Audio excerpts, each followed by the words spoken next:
My name's Terry Voigt, Low Voltage Applications Engineer here at Toshiba International Corporation.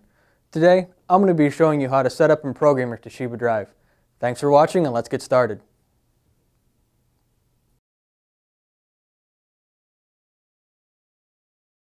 Today, I'll be showing you how to reset your Toshiba 9 series drive back to factory default settings.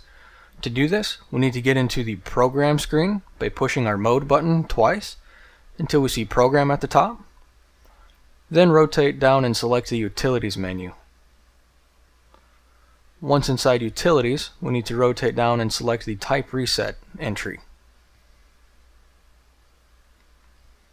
That will display our type reset parameter. What we need to do now is press the enter button to select the none at the bottom, and then rotate the knob until we see reset to factory settings. Now we push the enter button, and that will start the initialization process back to factory default settings.